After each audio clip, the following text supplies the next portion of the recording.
खास मेहमान प्रणय जुड़ गए हैं। केंद्रीय मंत्री जितेंद्र सिंह जी हमारे साथ मौजूद हैं। बहुत बहुत धन्यवाद सर, आपने जी न्यूज के लिए वक्त निकाला। मैं आपके साथ शोभना यादव। मेरा सीधा सा सवाल आपसे यही है कि जमीन से लेकर अंतरिक्ष तक साझेदारी की नई उड़ान दोनों ही देशों के द्वारा भरी जा रही है, कितना सफल आप मान रहे हैं प्रधानमंत्री नरेंद्र मोदी के इस दौरे को? नहीं, बहुत खूब बात कही और आपके सुंदर वाक्य में मैं ये भी एक वाक्य जोड़ दूं कि जिस तरह से भारत और अमेरिका की दोस्ती का गुणगान और जश्न धरती पर मनाया जा रहा, आज अंतरिक्ष में भी देखने को मिल रहा है। और बहुत अच्छी बात कल प्रधानमंत्री मोदी जी ने कही कि sky is not the limit. अक्सर मुहावरा होता है स्काई इज द लिमिट। हम आसमान से ऊपर चल के ब्रह्मांड पे पूरी तरह छा गई इस दोस्ती का रंग। और हमारे लिए ये इसलिए भी गर्व की बात है कि अंतरिक्ष इसका माध्यम बना। उसका ये भी कारण मुझे व्यक्तिगत तौर पर भी महसूस होता है कि हमारी अंतरिक्ष की यात्रा अमेरिका की तुलना में बहुत देर से प्रारंभ हुई थी। सन 1969 में अमेरिका ने पहला मानव नील आर्मस्ट्रांग चांद की धरती पर उतारा।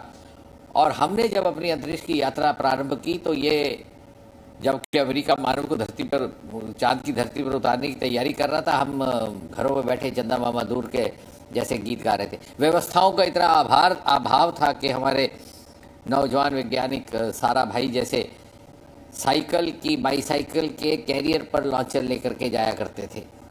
लेकिन ये जो काया पलट हुई है ये 9 वर्ष में हुई। मोदी जी ने श्रीहरिकोटा के दरवाजे खोल दिए, पब्लिक प्राइवेट पार्टिसिपेशन की इजाज़त दे दी, एक क्वांटम जंप हुआ। आज हम बराबर की सतह पर आकर खड़े हो गए हैं। अगर आज हमारे साथ अमेरिका सहयोग की अपेक्षा करता है तो एक बराबरी के रिश्ते से एज इक्वल पार्टनर्स। जितेंद्र जी, मैं आपसे काफी हद तक सहमत हूँ, लेकिन कुछ हद तक सहमत नहीं हूँ। और वो हद तक जो सहमत नहीं हूँ वो तस्वीरें याद कर रही हूँ आज जब पूर्व प्रधानमंत्री इंदिरा गांधी ने चंद्रमा पर बैठे हुए एस्ट्रोनॉमर से बात की थी और पूछा था कि हमारा धरती, हमारा हिंदुस्तान कैसा लग रहा है। इन 9 सालों में हमने बहुत लंबा सफर तय किया है, लेकिन क्या आपको लगता है कि जो कुछ तय किया है वो सिर्फ इन्हीं 9 सालों में तय किया है? ये शोभना जी जो आपने असहमति जताई है उसी में सहमति है आपकी। वो क्यों, मैं आपको समझाता हूँ। ठीक है सर। कि जब वो राकेश शर्मा जिनका आप जिक्र कर रही हैं, इशारा जिनके साथ उन्होंने बात की थी इंदिरा जी ने, वो मूलतः सोवियत यूनियन का मिशन था, भारत का मिशन नहीं था। लेकिन जो पहला भारतीय मिशन टोटली इंडिजिनस गगनयान वो अब उड़ने को तैयार है। उसका भी कल्पना निर्माण इन 9 वर्षों में हुआ है। वो टोटली उसका स्पेसशिप भी हिंदुस्तान में तैयार की गई है। उसमें जाने वाले भी हिंदुस्तानी होंगे, नट बोल्ट भी हिंदुस्तानी होंगे।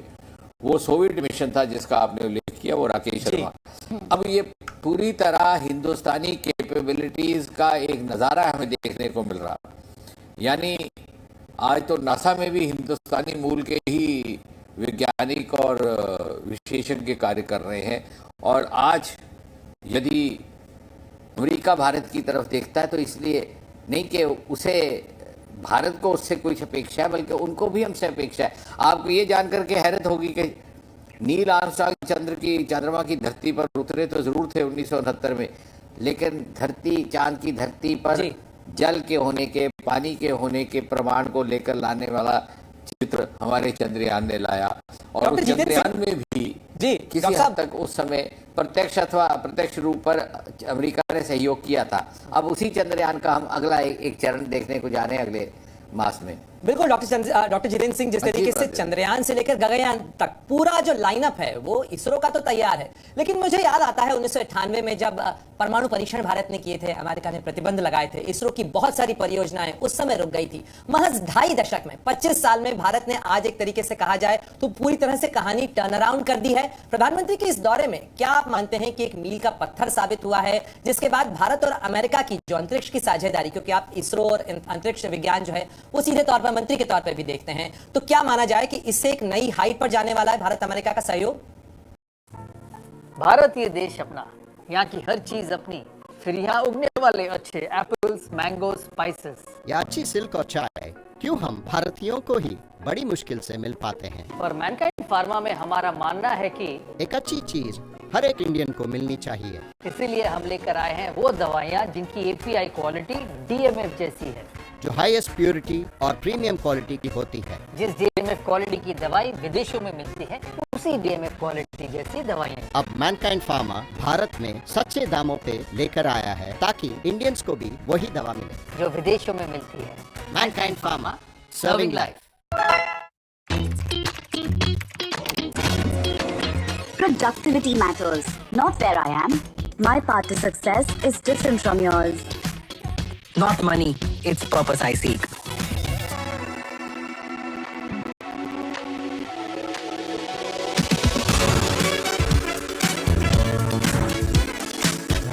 Whatever it is That I see, I found it. found it. Download the app now. इस विजिट से प्रमाणित हो गया कि भारत की भौगोलिक भूमिका निभाने का स्थान अब तय हो चुका है, क्योंकि भारत में आपने देखा 8-9 वर्षों में हमने उन क्षेत्रों की बात की, उन पहलुओं की बात की मोदी जी ने जिनको पहले कभी जिक्र नहीं किया जाता था और भारत से उसकी अपेक्षा भी नहीं थी। चाहे उन्होंने डीप सी मिशन की बात की कि 7,500 किलोमीटर हमारा समुद्र तट है, चाहे उन्होंने मानव को चंद्रमा पर पहुंचाने की बात की, चाहे उन्होंने अरोमा और हिमालयन रिसोर्सेज की बात की। कहने का तात्पर्य कि चाहे उन्होंने भौगोलिक कंसर्न, क्लाइमेट, क्लीन एनर्जी की बात की, हाइड्रोजन मिशन की बात की। कहने का तात्पर्य कि भौगोलिक मापदंड, भौगोलिक स्पर्धा और भौगोलिक चुनौतियों को स्वीकार करने के लिए आज भारत तैयार है। उसी तरह सक्षम जिस प्रकार से के तथाकथित विकसित देश एक जमाने में माने जाते हैं। जितेंद्र जी, मेरा एक सवाल इस चीज को लेकर भी है कि ये सब जो तमाम बातें हैं, अंतरिक्ष विज्ञान, टेक्नोलॉजी, क्वांटम कंप्यूटिंग, बहुत पेचीदा से शब्द हैं, लेकिन अगर आम आदमी की भाषा में पूछूं तो प्रधानमंत्री मोदी की इस यात्रा से आम आदमी की जिंदगी किस तरीके से ये टेक्नोलॉजी जो है आसान करने जा रही है, जो इस यात्रा के बाद भारत आ सकती है? निश्चय मुझे तो लगता है कि पिछले 8-9 वर्षों में टेक्नोलॉजी हिंदुस्तान के घर घर में प्रवेश कर चुकी है। Space technology has entered every Indian house hold. और इतना ही नहीं, स्पेस टेक्नोलॉजी को मात्र रॉकेट छोड़ने तक ही सीमित नहीं रखा गया, बल्कि 2015-16 से ही एक प्रक्रिया प्रारंभ हुई थी। एक बहुत बड़ी ब्रेनस्टॉर्मिंग की गई, सभी मंत्रालय और सभी विभागों के लोगों को, प्रतिनिधियों को बिठाया गया स्पेस विशेषज्ञों के साथ। आज देखिए स्मार्ट सिटीज़ का निर्माण है, रेलवे लाइन का निर्माण है, मेट्रो से ट्रेन्स की पटरियां हैं, सर्वे हो रहे हैं, ये स्वामित्व योजना, हर जगह स्पेस टेक्नोलॉजी आ गई है। हमारी नई जियो स्पेशल पॉलिसी है। ये सारा ना केवल नागरिक के जीवन में सरलता लाने के लिए, बल्कि नागरिक की भागीदारी। अब जैसे स्वामित्व की योजना है, कोई किसान बैठा हुआ अपने खेत की निशानदेही स्वयं देख सकता है, किसी पटवारी की आवश्यकता नहीं है, कहीं बिचौलिए की आवश्यकता नहीं। ये सब पारदर्शिता, सरलता और भ्रष्टाचार को कम करने का माध्यम बन गई है टेक्नोलॉजी आज के दिन भारतवर्ष के लिए। बिल्कुल। और जितेंद्र जी, एक सवाल मेरे मन में इसलिए है क्योंकि जब भी कोई इस तरीके का दौरा होता है, आप बड़े बड़े मंत्रियों से जब बातचीत होती है तो बहुत सारी योजनाओं का जिक्र होता है, बहुत सारी जिसे कहा जाए समझौतों की बात होती है, एक जॉइंट डिक्लेरेशन भी सामने आ गया है। मेरा सवाल आपसे सीधा सा ये है कि जब ये सभी चीजें कागजों से जमीन पर आती हैं तो क्या वो भी कोई टाइमलाइन तय की गई है आपकी सरकार के द्वारा इस पूरे समझौते में कि कब तक ये हो जाएगा, जमीन पर ये हमें मिलने लगेंगी ये सुविधाएं? बाकायदा हुआ। अब जैसे अंतरिक्ष को लेकर के 2 बड़े निर्णय हुए हैं, एक तो आर्टेमिस अकॉर्ड्स का और दूसरा joint mission to International Space Station. उसकी लगभग टाइमलाइन 2024 रखी गई है। ठीक है। और इसके अतिरिक्त जब हम इन एग्रीमेंट्स को डोमेस्टिकली लागू करते हैं देश के भीतर, तो आपने देखा होगा प्रधानमंत्री जी हमेशा इस बात के लिए बहुत कीन रहते हैं कि अगर यदि किसी प्रोजेक्ट का फाउंडेशन स्टोन ले किया जाए तो साथ ही साथ वो ये भी तय करते हैं कि इसकी टाइमलाइन क्या है, इसका इनॉग्रेशन कब होगा। तो और पहली बार इस सरकार ने प्रगति नाम का एक कार्यक्रम प्रारंभ किया है, जिसमें प्रधानमंत्री हर महीने आखिरी बुधवार को स्वयं जो बड़े बड़े राष्ट्रीय स्तर के प्रोजेक्ट्स हैं भिन्न भिन्न प्रदेशों में। जितेंद्र जी, जी न्यूज के दर्शकों के लिए अगर आप ये साझा कर सकें कि ये जो नासा और इसरो के बीच में 2024 में इंटरनेशनल स्पेस स्टेशन में भारत के एस्ट्रोनॉट्स को भेजने, उन्हें ट्रेन करने का जो समझौता हुआ है, ये आखिर कैसे बढ़ेगा और कब तक हम ये देख पाएंगे वो तस्वीरें कि भारत के जो एस्ट्रोनॉट्स हैं वो इंटरनेशनल स्पेस स्टेशन पर होंगे?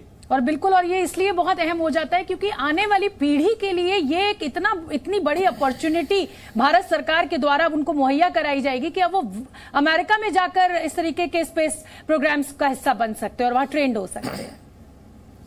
हाँ, आपने ठीक कहा शोभना जी।